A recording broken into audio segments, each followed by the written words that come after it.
आप मन हा? मैं जब छोटे कर रहे हूँ तो मोर माँ बाप मन नहीं जाए दूसर मन से सुने बर जात रहे हूँ। ये हरदी नाव के गांव में चिकारा धर के एक झन थुहा बंगोली के बतावे वह तो वही महाभारत गावत रही से बोला देखे बर गए हूँ।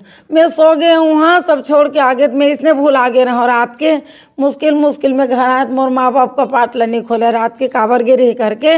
लेकिन बचपन लो बोला सुनो ना तो मोर बहुत ध्यान में रहा। पूना राम जी घलोई भी मोहरी मारी से जब एक हम छोटे छोटे रहें और नरवा बहत रहा उही समय वो नरवल नहाक नहा के ठंडा में जाके हमन हाँ गणेश पक्ष हम कार्यक्रम सुने हन। रेडियो में हमन सुने कि यदि लक्ष्मीबाई दाई के सुनन हमन हाँ कतना अच्छा ओकर गाना लगथे करके। मोती बाग में मोर कार्यक्रम हुई तक कि बेटी ते नाम रोशन कर दे जैसे कि बहुत तीजन दीदी के रही यानी पूरा पनवानी रही।